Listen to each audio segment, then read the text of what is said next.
Welcome, everybody, once again to another episode of Radio Free Humanity.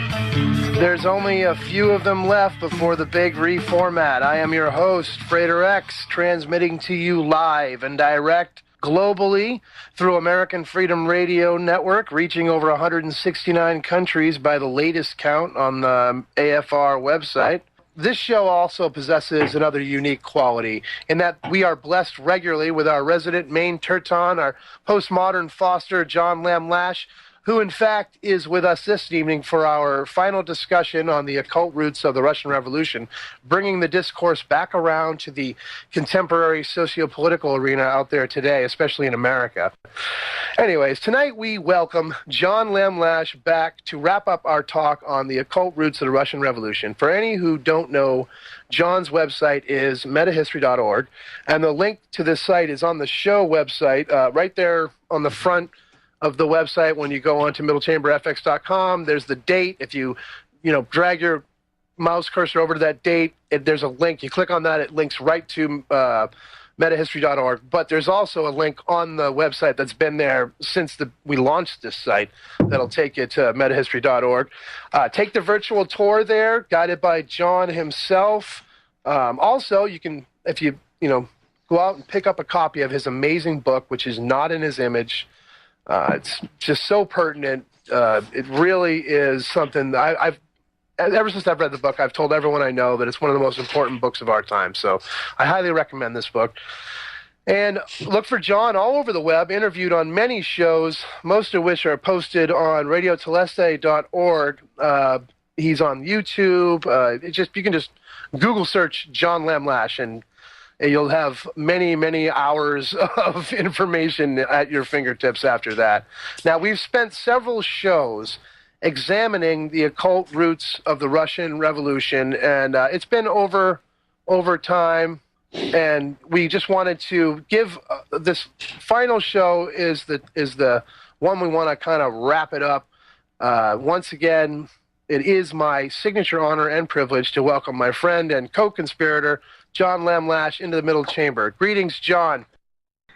Thank you, Frater X. Those of you who've been following these talks would do well to listen to them in continuity, because I've tried to develop over the previous three talks some consistent themes regarding parallels and correlations, if you will, between the Russian Revolution and what is currently happening in the United States.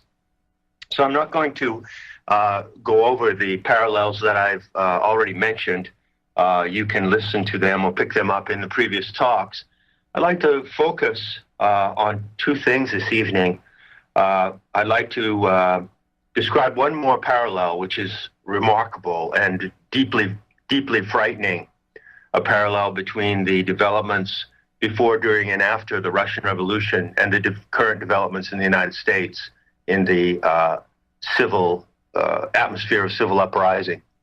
And secondly, most importantly, Frater X and I decided that we would dedicate this last talk to the spiritual background of the Russian Revolution, to its Gnostic and even Sophianic foundations, which are absolutely tremendous and something that I believe would be most enlightening for us to understand today in regard to the challenge that we ourselves are now facing.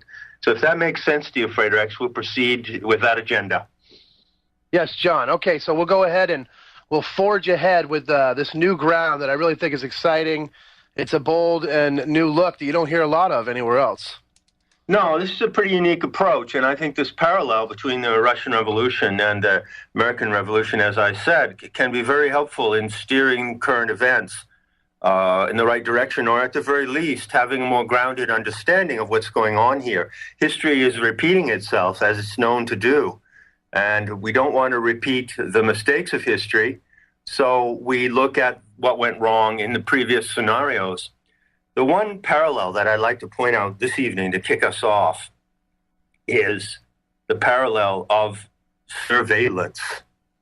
I think everybody knows what that word means these days, surveillance. I haven't been in the States for a while, but I understand that there's a tremendous amount of surveillance going on from all angles. And I heard recently that there's a plan to introduce 30,000 drones to surveil the American population. Have you heard about that? Yeah, this is crazy. That it's a certain weight limit. They got to go under a certain weight limit, and they're okay in our territory, supposedly. Right, and we also hear stories about the DHS and other agencies already having tested these miniature dragonfly-sized surveillance devices, which they have used to fly in formation over certain events, such as the Occupy movement events, in order to photograph people and keep their eye on the dissidents and so forth. Yeah, so, and there's just real quick, there's some analysis that's been out there. Freeman's taken a look at the chemtrail emissions and the particles that he says that are saturating us all. One of them is barium, he says, found in the chemtrails that we're absorbing into our bodies. And when we gather in these areas, like these occupation movements or other gatherings of human beings, these drones are programmed to read the barium levels in gatherings of humans. That's pretty creepy.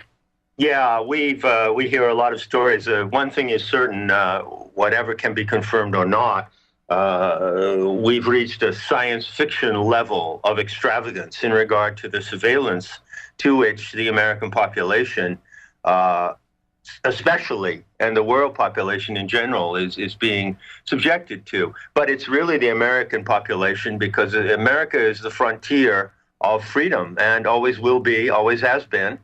And America is the place where it's make it or break it. America is the place where the global revolution makes it or breaks it. If freedom cannot be defended in the United States of America, it can't be defended anywhere. This is my particular view anyway.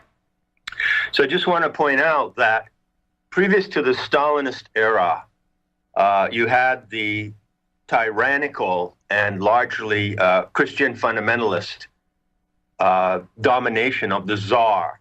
You had the reign of the Russian Tsar, which he had reigned for about 1,000 years from the conversion of Russia to Christianity in the 10th century, so-called conversion.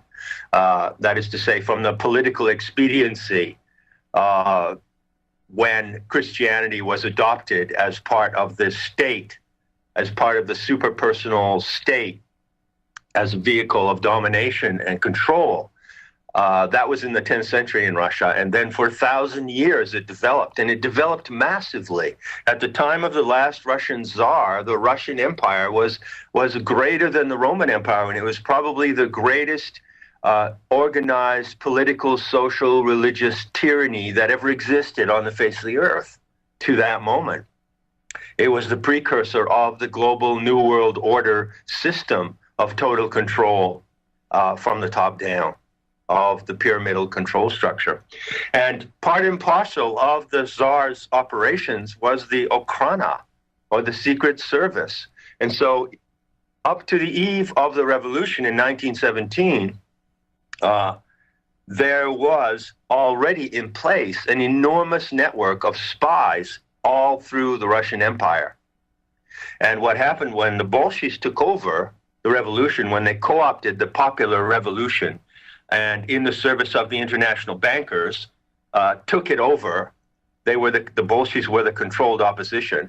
They took it over and commandeered the revolution and turned it into the nightmare that it became under Stalin. They totally appropriated, expanded, and advanced the Okhrana. And that's how they created the KGB. And the extent of the surveillance in Stalinist Russia is beyond imagination. It's like where we're getting today with Homeland Security and Big Sis Janet Napolitano. We're getting to the same level in the United States. The main key to the success of surveillance in the Stalinist era was having citizens spy on each other. Does that sound familiar? Oh, absolutely. John, can I stop you for just a moment, too, and to kind of set the stage here? The political atmosphere on the street at this time during the totalitarian system before the KGB during the Occult. Wasn't it flooded with wasn't a very literate culture, a very literate society of citizenry, correct? And there was a lot of publications, a lot of opinion editorial papers being passed around in the streets of Russia at this time, wasn't there? Well, there was a lot, yes, Frater X, but in a way it was only a minuscule portion of the Russian populace as such. And I can explain in two sentences why that was so.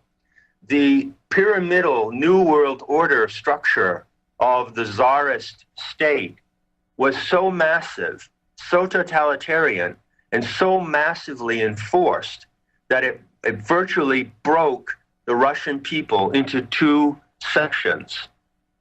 One section was the serfs, which is a great majority of people, and they actually lived in serfdom. They were slaves, and they lived in a state of medieval feudalism or worse, and they were reduced to extremely deplorable conditions of servitude. As some people say, the New World Order masterminds would like to reduce the world population today. We hear this claim all the time. We hear that we are under that threat. So the great majority of Russian people, if you're speaking numbers, were serfs. Then at the top of the pyramid was the Tsar's family and the military who supported the Tsar's army, which was like the enforcement arm, just like we have today the feds in the United States at the top of the pyramid of social control. And between these two was a layer, and this layer was absolutely critical. You are right. There was a great many publications, a great many pamphlets, a great many different societies in St. Petersburg, in Moscow, and elsewhere, who were composed of enlightened and progressive individuals, the intellectuals and the Russian intelligentsia. But they were not large in number, you understand, but they were very, very large in voice and very, very large in their influence. But they were a tiny layer, as it were, inserted between the capstone of the pyramid, which was the command and control of the Tsarist regime, and the massive amount of serfs and ordinary people. That would be, I think, the more accurate picture. Okay, John, you still there? Yeah, sure. All right, great. I think you blanked out for a second there, but basically you've made it clear that there was the dichotomy of the two distinct classes, which right. is, we're moving towards a very familiar scenario here in our culture today. Yeah, we can see what happened with the destruction of the middle class in the United States. You know, it's well known that one of the goals of the let's say of the New World Order masterminds, let's just call them this, the globalist controllers, is to destroy the middle class in the United States, right? Yeah, and, there's been a subtle shift in my lifetime. When I was a child, I remember hearing about the great disparity in the governments in South and Central America, and how, the separation of wealth, and how there was the upper rich, and then way below was the poverty-stricken poor, the general population. And they made that distinction, like, that's what it's like there, and it's not here in America that way. When I was a young boy, I remember that very clearly. Well, me as well, but it's certainly much closer to that now, and we can see many, many things since the era of the Kennedy assassination, which are driving America toward this state, and many things which contribute to the intentionally and deliberately, systematically contribute to the destruction of the working class. For instance, the offshore location of work, taking work and industry out of the United States deliberately, is a move against the American people, deindustrialization of the United States. And as many commentators have remarked, it does seem as if the globalist controllers, those who would be gods of this world, are pushing for this feudal system in which there is a capstone group of a very small elite, and then there is beneath them the feudal order of the serfs. And they would even like to reduce that feudal order from some 7 billion down to less than 1 billion.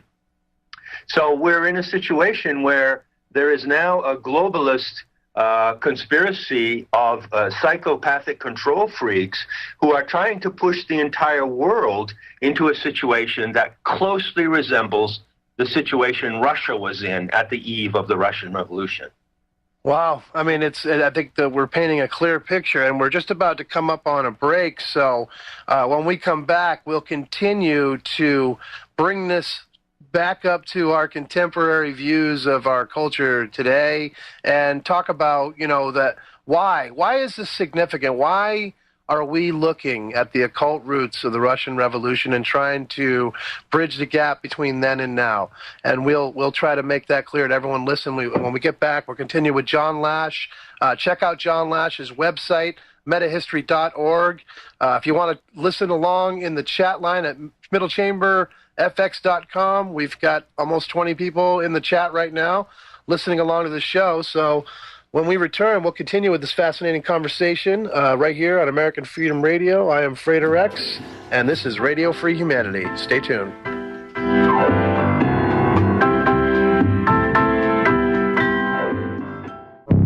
Welcome to the world's meeting place. American. It's practically narcotic. Freedom. Oh, yes, I like very much. Radio. You're an American institution. American Freedom Radio. Okay, we are back here at Radio Free Humanity. This is Frater X talking with John Lash, and we are continuing our conversation, the conclusion of our talk on the occult roots of the Russian Revolution. And we're moving right along here. John, if you'd like to pick it back up, I think we're making good progress, all things considered, with our technical difficulties. Sure. Before we proceed, I'd like to make one point, just a point of advice or suggestion, you might say, concerning the method by which we come to terms with the challenge of our time. The Russian Revolution wasn't so long ago. It was only about 100 years ago, less actually. And I just like to point out something. This is not telling people what to do, but it's a suggestion that I consider extremely important. There's a tendency among many people today who are investigating what's happening globally, especially the machinations and orchestrations of the global elite, so-called, of the psychopathic controllers. There's a tendency to go way, way, way back into the past and go down all these different rabbit holes and trails and go into the labyrinth of the Templars and the ancient history and origin of the Jesuits and origin of the Freemasons, and to go back and look at Egyptian history and to go way, way back into the remote past to try to understand and get a bearing on what's happening today so that we can better defend human freedom and make a way of life on earth in mutual aid, inspired by the human spirit. And I'm of the opinion that it is not necessary to go back that far at all. In fact, I'm of the opinion that's a very serious mistake to go back that far, and that people who go back that far make a lot of mistakes because they don't have a sufficient grasp of ancient history, and they make false correlations and associations. The time is so urgent right now. We don't have enough time left in this critical moment to go back down those ancient rabbit holes. We just don't. And that is why I consider this retrospective of a century, looking back to the Russian Revolution, to be much, much more powerful and effective.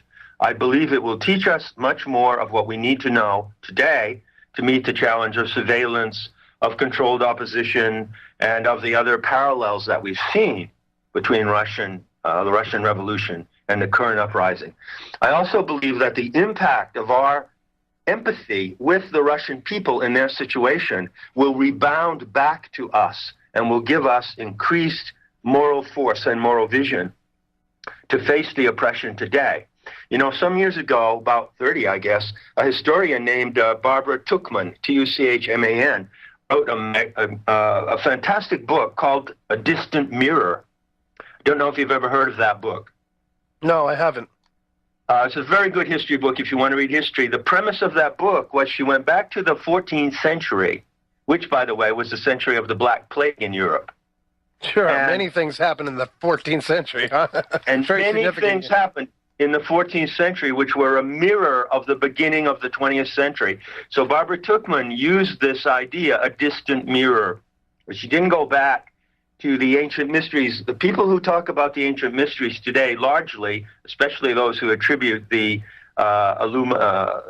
as being the source or origin of the Illuminati, are completely off the mark, completely, and very misleading. We don't have to go back to the 14th century. The Russian Revolution can be our mirror, and it can be a tremendous way to look at ourselves and to come to terms with the situation today. So I just want to point out that little point of method and explain why I put such an emphasis on this and why I don't believe we need to go back so far into history to get our bearings today. So, John, you're really making a great point here, John. Let's take a moment more and think about it too. I mean, sure. What you've said is really powerful, because I have to admit I am susceptible to that urge to trace things back, through the ancient millennia, back to the ancient beginnings, and I've fallen into that myself. And you're absolutely right. There's not enough time in my life to read the books I've surrounded myself with. And it's almost like a little bit of an obsession, I have to admit. But the fact of the matter is that the changes that have impacted our modern life have occurred within the last 150 years. And it is a dynamic experience, this social change. We see the movement and how fast things can, come about, and how fast the unfolding of events can lead to drastic upheavals, and it all can happen within a small lifetime. So I can see what you're saying. It's very important, I think, for us all to consider that we really can focus in the last couple hundred years to look for the what's going on and where our solutions are to be found. Absolutely, and especially when it comes to the matter of the Illuminati, if you want to use that stock term and say, well, the Illuminati is kind of the seed group of sinister, manipulative, and deceitful people who are trying to, take over the world. Well, we need to understand the Illuminati, but I swear to you, you do not have to go back before 1740 to understand the Illuminati.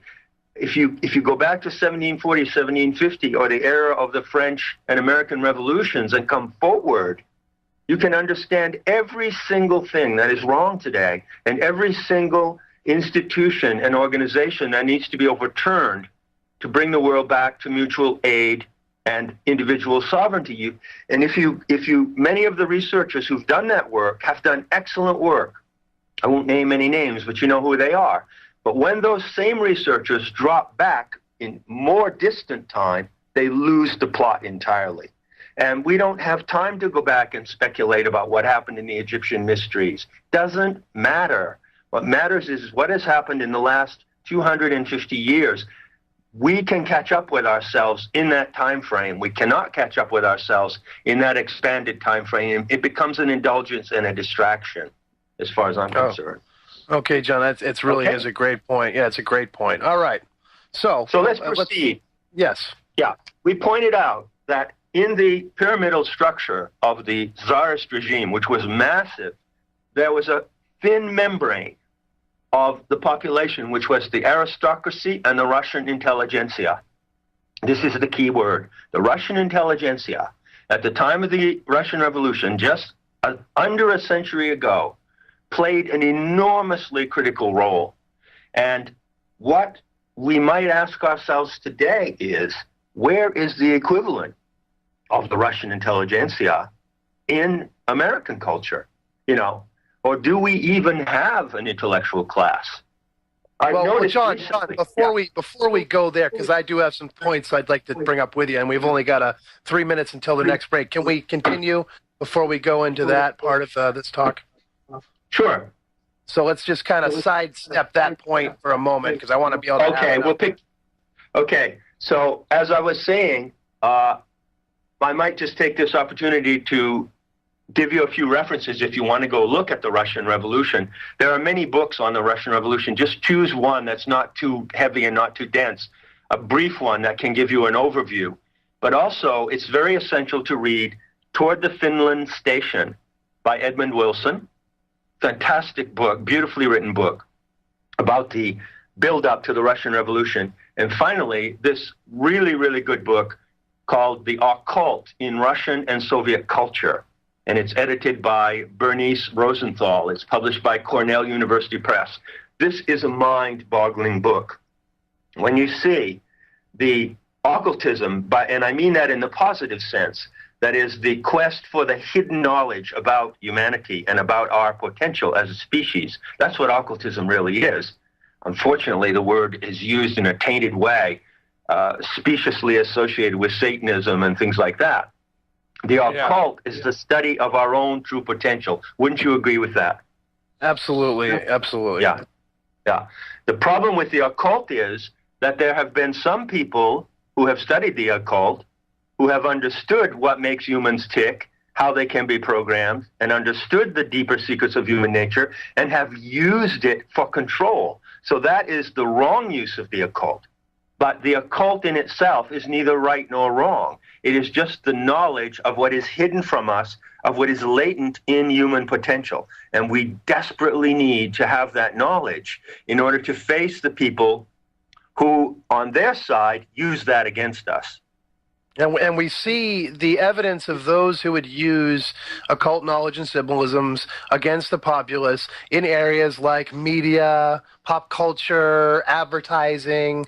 There was a whole show before this show tonight where Freeman talked about the Madonna halftime show during the Super Bowl, which was like chock full of paganistic occult symbolism, and everybody's speculating as to the meanings and all this, and you know, the most simplest explanation is that I think we as a species respond to these symbols, and the advertisers and the media know that, and so you know, just flashing them at us is going to get our attention. You know, just that simple flashing the image.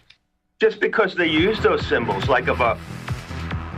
Okay, John, well, this is our break. When we come back, we'll continue this fascinating conversation with John Lash, Occult Roots of the Russian Revolution. Everybody stay tuned. Radio Free Humanity with Frater X. We'll be right back.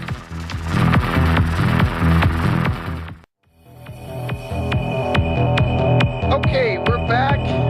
This is Radio Free Humanity. I am Frater X talking with John Lash. Now, this is the top of the second hour. I like to take the time here at the beginning of the show, beginning of the second hour, and let everybody know what's coming up in the future. Dr. Joseph P. Farrell returns to discuss yet another of his awesome books, Roswell and the Reich. Now, if you would like an extremely convincing alternate reality theory of what happened in the desert of New Mexico in July 1947, check this show out, because his theory here is really convincing and really unique. You're not going to find anybody else really putting forth what he puts forth. Joseph Farrell, we've already had an excellent show with him discussing a couple other books, so we're really excited about bringing him back on. Now, on with the show this evening, our fascinating talk with John Lamb Lash concerning the occult roots of the Russian Revolution. And before we went to the break, we were discussing, we discussed some works that you might want to take a look at that would be referenced to the subjects we're covering here. One of them was The Occult in Russian and Soviet Culture, which is edited or compiled by Bernice Rosenthal. This is, according to John, a book that is really edifying to anyone interested in these subjects. So I'm sure that's one that you can find with a little search either on the internet or through your library system if that's available to you. But having said that, John, if you want to continue, we can go ahead and take it from here. Sure. I'll give you an example of some of the mind-blowing things that you'll find in this book, The Occult in Russian and Soviet Culture. In one of the essays, the author points out that Maxim Gorky, who was a playwright and Russian intellectual and key figure in the revolution, formulated in 1919 an idea that seems to anticipate the concept of the noosphere. Quote, Gorky wrote, "Besides the atmosphere and the photosphere, our entire planet is enveloped by a sphere of spiritual creation, a manifold iridescent emanation of our very own energies." End quote. Now, just imagine that. That was 1919. Oh, so, that's okay. Isn't that astounding? We think today that, and we justly so, rightly so, that people talk about the noosphere and about the awakening of the planetary consciousness itself and about humanity as a cellular presence in the planetary consciousness are talking in the most avant-garde mode. But the Russians were talking about this 100 years ago. Wow, that's amazing. Yeah, and it was part of the ferment of the revolution. So what I'd like to focus on right now, very quickly but very incisively, is the importance of the intelligentsia or the intellectual strata in any great social revolution. To do so, I'd like to make a very rigorous distinction between revolutionary ideologues and actual intellectuals who guide the revolution through their sovereign intelligence and through their vision. Ideologues are bad news. Ideologues and demagogues in any revolution, including the current civil uprising in the United States, are bad news. They're going to be co-opted. They're going to be run by the opposition. They're going to be run by the controllers, just as Marx, Trotsky, and Lenin, who were the ideologues of the Russian Revolution, were actually run by the international banking cartel, or their teachings and doctrines were used to create the fiction of communism, which is just a pretext for stealing money from the people and redistributing it to the elite, you see. So beware of ideologues. I'm not talking about the ideologues who stand up in public and pretend to lead the revolution. No. I'm talking about the true intelligentsia of the people, the true intellectuals who carry the spirit of the people, the spirit of mutual aid, as Kropotkin defined it, and the spirit of synergistic anarchy, which was driving the Russian Revolution. That was really the essence of the popular groundswell. And these intellectuals, you can learn about them by name. They were fascinating individuals who had amazing histories and were amazingly creative as writers, poets, artists, and visionaries. The main root of the intelligentsia and the mystically guided individuals behind the Russian Revolution is a person called Nikolai Fedorov, F-E-D-O-R-O-V, Nikolai Fedorov, and you'll find a lot about him in that book, and you can also Google him.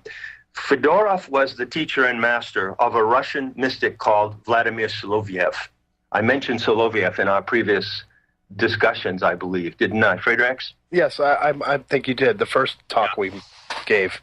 Soloviev was like, if I would use the word, the mystical godfather of the Russian Revolution, and he was totally and entirely involved with the Sophianic vision. He had in his soul, in his mystical and spiritual life, direct encounters with an entity that he called the divine Sophia.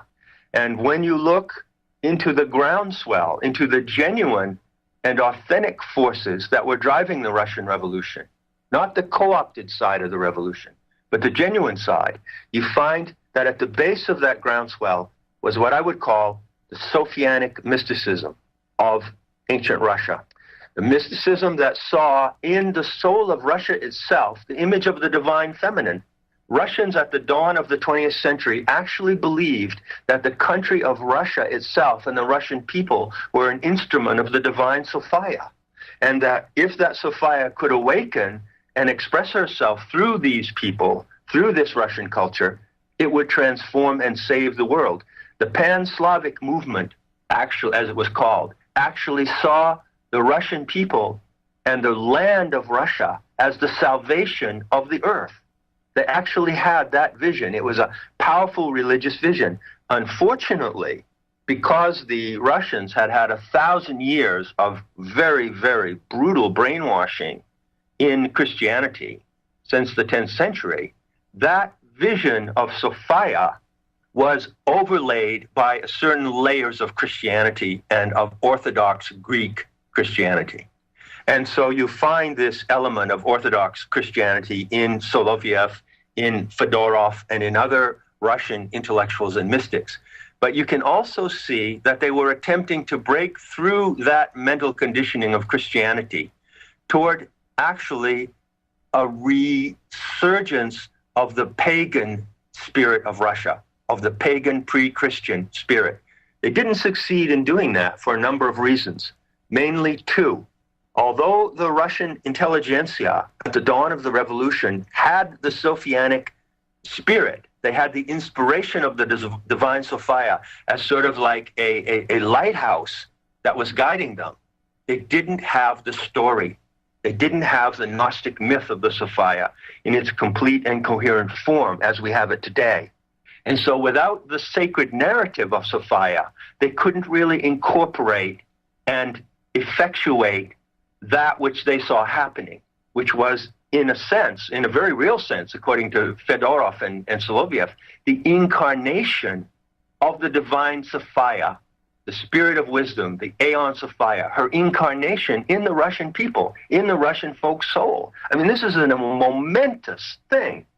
And so this was manifest through what you described as synergistic anarchism? Is that right? Well, synergistic anarchism was the form of social order that these intellectuals wished to achieve. They did not wish to achieve communism in the sense that we understand it under Stalin and later under Khrushchev.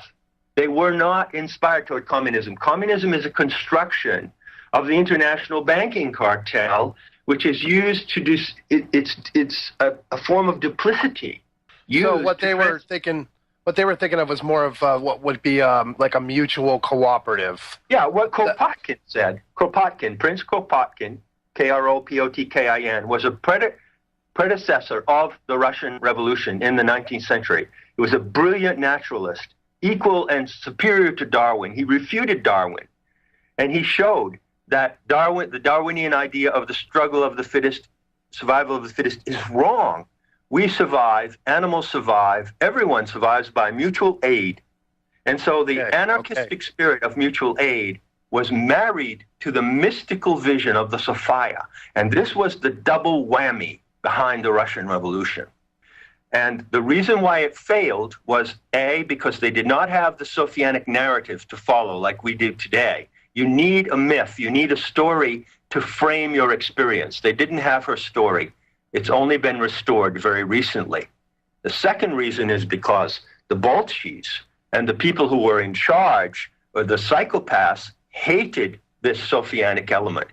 You know, it's well known that the Bolsheviks repressed religion and destroyed the Eastern Orthodox churches when they came to power in Russia. And so we have this story, oh, they were so against religion. Well, I'll tell you, they weren't really so much against conventional religion, because Christianity can always be co-opted to the power structure. Christianity has served the power structure loyally for centuries. What they hated was this popular and mystical spirit of the divine feminine that they could not control. Okay, John, well, that's the end of this segment. When we return, we'll pick it right back up right there. So stay tuned, everybody. We're talking to John Lash here on Radio Free Humanity. This is Frater X, and we'll be right back.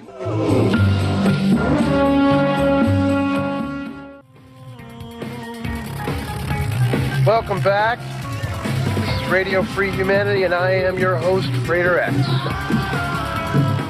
So, we are going to continue. We're really getting somewhere here now. I don't want to break stride, so John, go ahead and pick it right back up where we left off before we went to the break. Sure. The essential point here in tracing this correlation and parallelism between now and the Russian Revolution is to realize the key role of the intelligentsia. There has to be an intelligentsia in the United States, somewhere. And because without an intelligentsia, without an intellectual class, there will be no direction for the revolution. It will devolve into chaos, and it will serve the aims of the controllers, because they want revolution and they want violent opposition, because they're counting on people turning against each other. So there has to be elucidated violence. I'm talking about this a lot on my series of talks on right action and Gaian ethics, elucidated violence. That means that the violent force of the revolution has to be directed toward the right targets. And so the intellectuals help steer the revolution, and they are the true voices, the authentic voices that steered the Russian Revolution. You can read and learn about these people. It's absolutely fascinating. As I say, you start with Vladimir Soloviev, and then you go to Andrei Biely and Alexander Blok, who were poets, artists, and novelists who followed him. And other intellectuals such as Gorky, Chernyshevsky, Lunacharsky. These are not the ideologues of communism and Stalinism. They're not going to go going to read ideology. Ideology is not where it's at. It's the real intellectual spirit of people who saw and knew what was going on. And that is what we need today. So the point I'd like to make in pulling all this together is that the groundswell behind the Russian Revolution has the same ingredients that we have today in the groundswell of the uprising in the United States and globally. It has two components. One is the movement and the drive toward a social anarchy of mutual aid, or what I would call synergetic anarchy. One of the drives, one of the elements in this drive is the call for free energy devices that will get us, liberate us from the enslavement of the globalist controllers and the big business people. And you might be interested to find out that in the time of the Russian Revolution and even during the Stalinist era, there was an enormous amount of talk about free energy devices, and there were free energy devices. And Vladimir Vernadsky, Vernadski, who is widely considered the father of atmospheric theory and of a predecessor of Gaia theory, was wild about free energy devices and saw a technological utopia based on these devices. Vernadsky was living between the First and Second World Wars, and he laid the foundations for a lot of what is Gaian theory right now. So it was all present in the time of the Russian Revolution. The elements that we have now were present then. But we have the good fortune of having the total narrative of the Divine Sophia, the sacred story, as a guiding framework, as a myth. And that is the mystical or spiritual perspective of the revolution, possibly, that can complement the sociological perspective of mutual aid and synergetic anarchy. Is that a clear picture? I believe so. Can I ask you one question? When you speak about these leaders that were the artists and the poets and the painters and such, is that what they were engaged in, was producing art to exemplify their vision? Is that what you're saying, John? Totally. They lived their vision through their art, through their poetry, through their novels. For instance, Andrei Biely, Biely, who was a follower of the Sophianic mystic Soloviev, a close follower. He was also very closely associated with Rudolf Steiner and the anthroposophical movement during a certain period of his life. Well, Andrei Biely wrote a novel called St. Petersburg. Go and read that novel. It is absolutely astounding. This is a novel that is the equivalent of James Joyce Ulysses, or a novel by Thomas Mann, or any other great master of the 20th century. These people were masters of poetry, painting, and literature. And in those vehicles of art, they carried forward their vision for society, and they effectuated, as far as they could with their limits, their sense of the Sophianic connection. That is the connection to Gaia Sophia, who is the living intelligence of the earth. Wow. Okay. Well, that's really, and so then as a result of that, they spoke to the people, the pagan, the country dwelling farmers, the serfs of the Russian class of the time. Well, what they tried to do, you have to realize again that the serfs of Russia, it was typical for a serf in the Tsarist era to get up in the morning, go into his master, and ask to be beaten. Did you ever hear that story? No. This is a story often repeated by Russian historians. It's a fact. Many of the serfs in Russia at that time were so conditioned to the deplorable enslavement of their lives and to the abuse that was inflicted on them by the authorities and by the owners of the system that they went to their masters and begged to be beaten. Well, that's exactly what Americans do today. They get up and they turn on the television and they beg to be deceived. Okay, sure. All right. They go to the authorities and they beg to be abused. They beg to be abused in order to be protected, because that gives them a perverse sense of protection. They eat poison, they drink poison, they absorb all the poisons and toxins that the authorities put into the atmosphere, and they beg for more. There's a woman recently who was selling her booty on the street for chicken McNuggets. You know, this is the degree of enslavement that the American people have reached, which is exactly parallel to the serfs in the time of the end of the Tsarist regime. So the intellectuals could not really speak to these serfs, but what they did was, because they were too stupid and dumbed down, but what they did was they created what I would call a magnetic front. They were the avant-garde of society, and the avant-garde of society always leads by magnetism, by attraction, not promotion. And so through the attraction of their works of art and of their fantastic personalities, read the lives of these people, they were astounding. They created a magnetic front that drew the popular support to them, even though many of the population of serfs were not educated enough to understand what these intellectuals were actually doing. And that is the role of intellectuals, to create a magnetic front that draws the lesser educated population in the right direction. But you've made the distinction between the intellectual that does that and the ideologue or the idealist who's just fomenting insurrection. Is that right? Right. You have to be really careful of ideologues and demagogues and the ones who take the role, who get up on the soapbox and tell us that they are leading the revolution because they are defining the ideas of it. You have to be very careful of those sort of people, because history shows that they are always co-opted and they often work for the controlled opposition. Okay.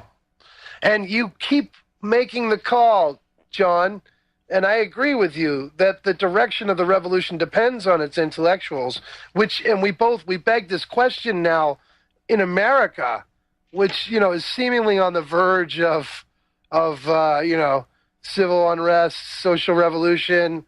You know, who are our modern day intellectuals here in America ready to take up that charge and lead the revolution?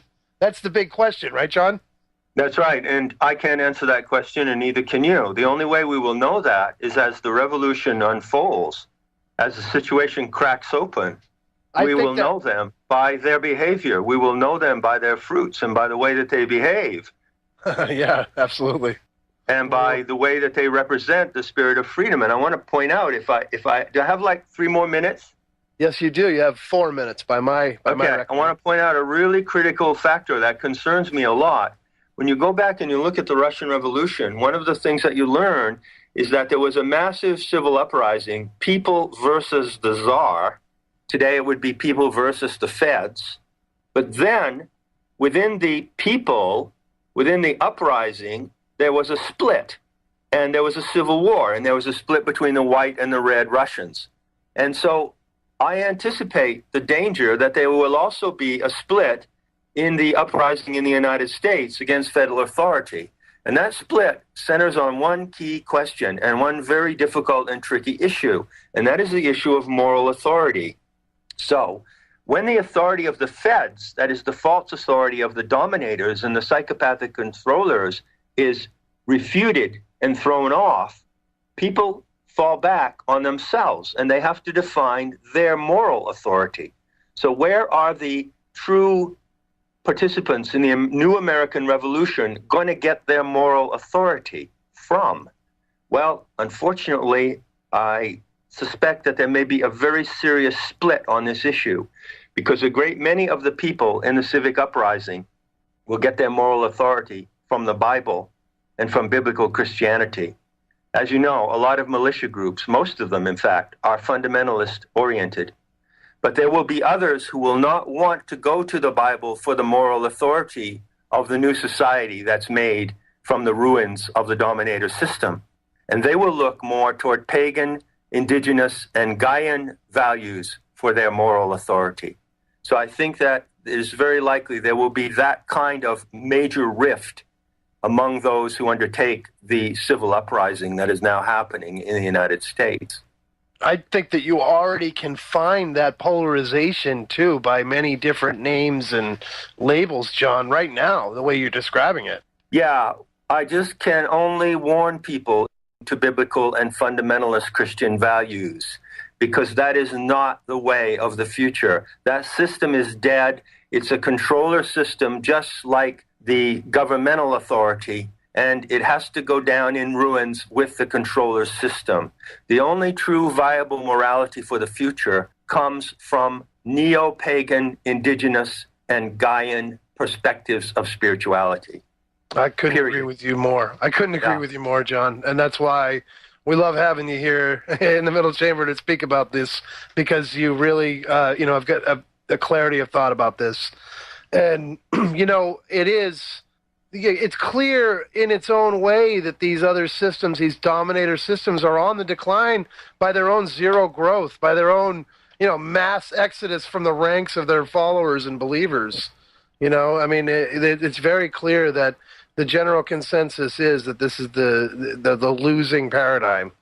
Sure. The control game of the global psychopaths is collapsing under its own Byzantine absurdity. Under the weight of its own Byzantine absurdity, right? That's right. Complete with facades and all. Totally. What did they say recently? FBI considers you a terrorist suspect if you pay for your coffee with cash. I mean, that is Byzantine absurdity. Well, I haven't heard that. Who's going to enforce that? How long is it going to be before even the average person on the street is saying, who gives a damn what the FBI says? Yeah, the only way you enforce that is just like you said, the self-surveillance populace, the ones who are ratting themselves out, And there will be people like that, but it's so contrary to the conscience of the American spirit, the conscience of freedom, that I don't really think it's gonna wash. Okay, well, John, we'll continue with yet another segment, our final segment of the show when we come back with John Lash here on Radio Free Humanity. I'm Frater X. Stay tuned.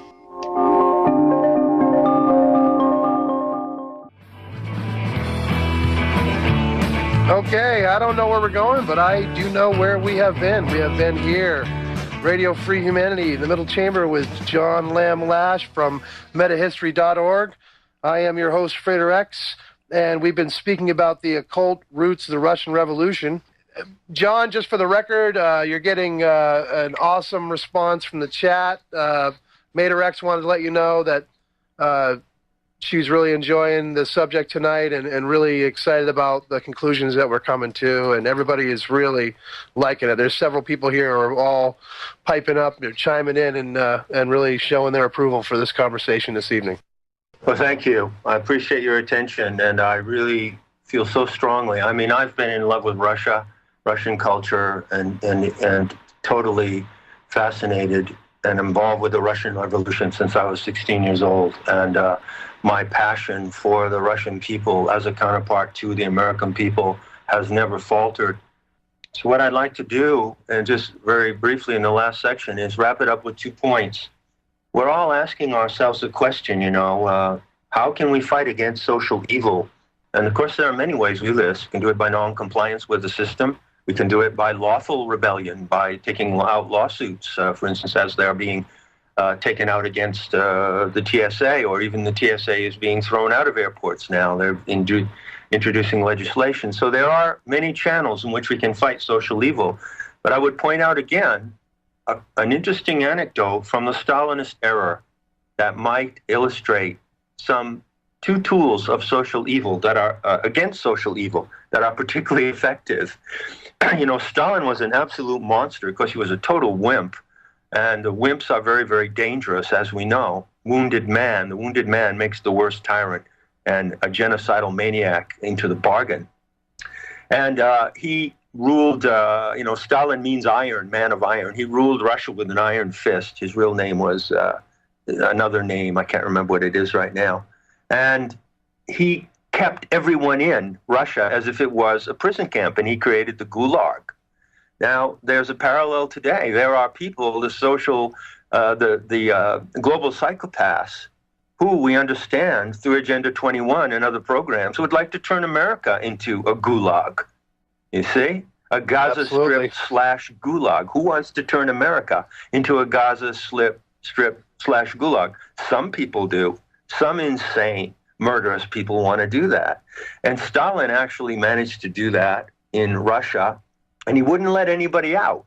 But he did let 2 people out. 2 people. This is an amazing story. And one of those people got a phone call from Stalin. This was absolutely unheard of. He was a writer, and his name was Evgeny Zamyatin, Zamyatin, Zamyatin, Evgeny Zamyatin. He was a writer, and Stalin actually called him up. This is unheard of, and told him that he would have free passage to leave Russia. You know why Stalin did that? Because he saw in Evgeny Zamyatin something that his totalitarian system could not defeat. And do you know what that was? Freedom. Liberty. No. Satire. Oh, okay. Satire. Evgeny Zamyatin was a satirist. He wrote this novel called We, which was a satire of communism. And what Stalin realized, or the intellectuals around him, his handlers realized, was that the government and the feds, with all their paranoid insanity of domination, cannot defeat satire. Satire is a very powerful tool against tyranny. And the only writer who actually left Russia during the Stalinist era was this one novelist, Evgeny Zamyatin. There was a second writer that Stalin was also afraid of, but he did not leave because of various health reasons and because he went blind. And that writer, again, was one of the great novelists of the 20th century. I suggest if any of you out there still read novels, start reading Russian novels. Read St. Petersburg by Andrei Biely, and read The Master and Margarita by Mikhail Bulgakov, Bulgakov. Bulgakov. Bulgakov was the second person who had the opportunity to slip through the cracks and leave Stalinist Russia. Why? Because he wrote The Master and Margarita, which is one of the most powerful novels of the supernatural ever written. And Stalin was afraid of the real supernatural. The real supernatural. That is the real power of magic. So these two anecdotes, which are extraordinary anecdotes, and historians themselves are baffled by these two cases, illustrate that the power of satire and the power of supernatural magic are indefeatable, and that all tyrants and pathological oppressors are terrified of these two powers. So you might think about those two things when you are considering your tools and weapons against the orchestrations of social evil that we are now facing on this planet. John, could you elaborate for the listeners, just briefly elaborate on what the form of satire was that this man was engaged in? Well, basically, in his novel We, which you can buy in English translation, is probably even available online, and in his general handling of politics and the Stalinist regime, he had an immunity. You see, satire and magic are two elements that make us immune to the oppressor and dominator system. Because whereas they can take other aspects of our behavior, they can take all of our needs and our passions and use them against us, they cannot use satire and magic against us. These are sovereign powers. So what Zamyatin did was that he satirized the Stalinist regime in such a manner that he did not necessarily have to come out and attack it directly, because then he could have been refuted or he could have been silenced. But he made it look ridiculous. Okay. And when we make the oppressors look ridiculous, which isn't so hard these days because they're making themselves look really ridiculous, you know. Right. But when we show them, you know, when the FBI comes to you and you show them that the FBI is ridiculous, that disempowers them. And that is how Zamyatin got this special status in regard to his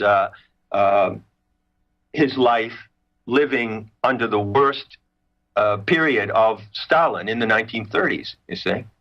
So go investigate it yourself. You'll find that it's absolutely fascinating. I encourage everyone to study Russia in the 20th century, to study the Sophianic elements behind the Russian Revolution, to connect with Russia, to get a pen pal in Russia.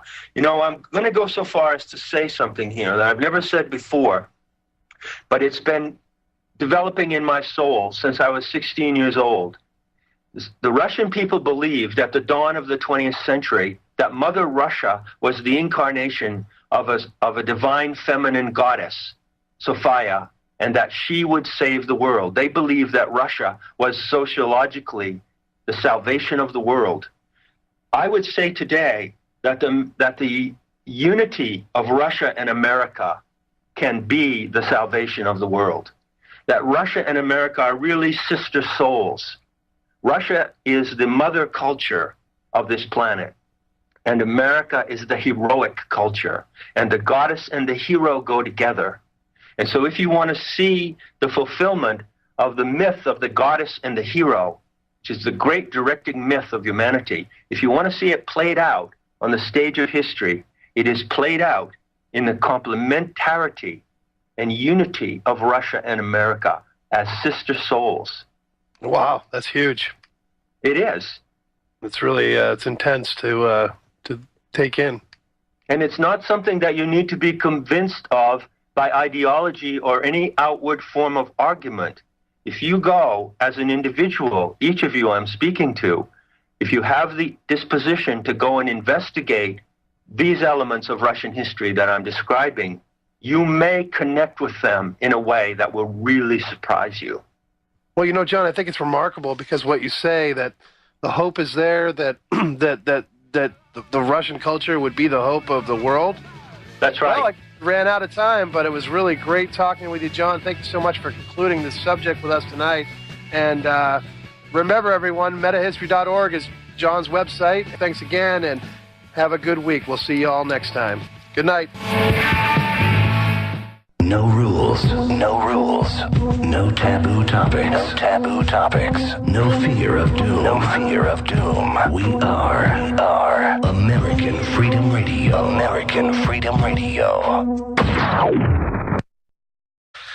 And look for John all over the web, interviewed on many shows, most of which are posted on radioteleste.org.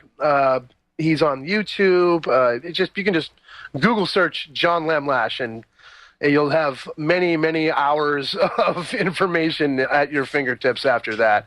Now, we've spent several shows examining the occult roots of the Russian Revolution, and it's been over time, and we just wanted to give this final show is the one we want to kind of wrap it up. Once again, it is my signature honor and privilege to welcome my friend and co-conspirator, John Lash, into the middle chamber. Greetings, John. Thank you, Frater. Those of you who've been following these talks would do well to listen to them in continuity, because I've tried to develop over the previous three talks some consistent themes regarding parallels and correlations, if you will, between the Russian Revolution and what is currently happening in the United States. So I'm not going to go over the parallels that I've already mentioned. You can listen to them or pick them up in the previous talks. I'd like to focus on two things this evening. I'd like to describe one more parallel, which is remarkable and deeply, deeply frightening, a parallel between the developments before, during, and after the Russian Revolution and the current developments in the United States. America is the place where it's make it or break it. America is the place where the global revolution makes it or breaks it. If freedom cannot be defended in the United States of America, it can't be defended anywhere. This is my particular view anyway. So I just want to point out that previous to the Stalinist era, you had the tyrannical and largely Christian fundamentalist domination of the Tsar. You had the reign of the Russian Tsar, which he had reigned for about 1,000 years from the conversion of Russia to Christianity in the 10th century, so-called conversion. That is to say, from the political expediency when Christianity was adopted as part of this state, as part of the superpersonal state, as a vehicle of domination and control. That was in the 10th century in Russia. And then for 1,000 years it developed, and it developed massively. At the time of the last Russian Tsar, the Russian Empire was greater than the Roman Empire, and it was probably the greatest organized political, social, religious tyranny that ever existed on the face of the earth to that moment. It was the precursor of the global New World Order system of total control from the top down, of the pyramidal control structure. And part and parcel of the Tsar's operations was the Okhrana, or the Secret Service. And so up to the eve of the revolution in 1917, there was all... Welcome, everybody, once again to another episode of Radio Free Humanity. There's only a few of them left before the big reformat. I am your host, Frater X, transmitting to you live and direct globally through American Freedom Radio Network, reaching over 169 countries by the latest count on the AFR website. This show also possesses another unique quality in that we are blessed regularly with our resident Maine Turton, our postmodern Foster, John Lamb Lash, who in fact is with us this evening for our final discussion on the occult roots of the Russian Revolution, bringing the discourse back around to the contemporary socio-political arena out there today, especially in America. Anyways, tonight we welcome John Lamb Lash back to wrap up our talk on the occult roots of the Russian Revolution. For any who don't know, John's website is metahistory.org, and the link to this site is on the show website, right there on the front of the website. When you go on to middlechamberfx.com, there's the date. If you drag your mouse cursor over to that date, there's a link. You click on that, it links right to metahistory.org. But there's also a link on the website that's been there since we launched this site that'll take you to metahistory.org. Take the virtual tour there, guided by John himself. Also, you can, if you go out and pick up a copy of his amazing book, which is Not in His Image.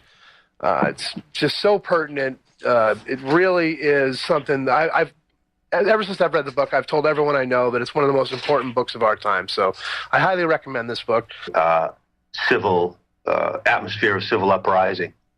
And secondly, most importantly, Frater X and I decided that we would dedicate this last talk to the spiritual background of the Russian Revolution, to its Gnostic and even Sophianic foundations, which are absolutely tremendous and something that I believe would be most enlightening for us to understand today in regard to the challenge that we ourselves are now facing.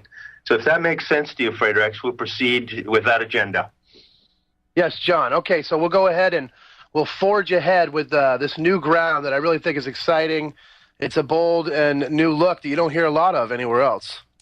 No, this is a pretty unique approach, and I think this parallel between the Russian Revolution and the American Revolution, as I said, can be very helpful in steering current events in the right direction, or at the very least, having a more grounded understanding of what's going on here. History is repeating itself, as it's known to do, and we don't want to repeat the mistakes of history, so we look at what went wrong in the previous scenarios. The one parallel that I'd like to point out this evening to kick us off is the parallel of surveillance. I think everybody knows what that word means these days, surveillance.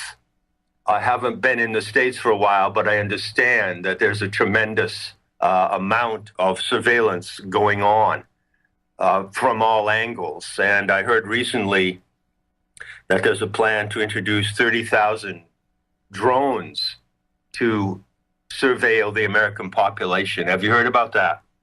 Yeah, this is crazy. That it's a certain weight limit. They got to go under a certain weight limit, and they're okay in our territory, supposedly. Right, and we also hear stories about the DHS and other agencies already having tested these miniature dragonfly-sized surveillance devices, which they have used to fly in formation over certain events, such as the Occupy movement events, in order to photograph people and keep their eye on the dissidents and so forth. Yeah, So, and there's just real quick, there's some analysis that's been out there. Freeman's taken a look at the chemtrail emissions and the particles that he says that are saturating us all. One of them is barium, he says, found in the chemtrails that we're absorbing into our bodies. And when we gather in these areas, like these occupation movements or other gatherings of human beings, these drones are programmed to read the barium levels in gatherings of humans. That's pretty creepy. yeah, we hear a lot of stories. One thing is certain, whatever can be confirmed or not, we've reached a science fiction level of extravagance in regard to the surveillance to which the American population, especially, and the world population in general, is being subjected to. But it's really the American population, because America is the frontier of freedom and always will be, always has been. And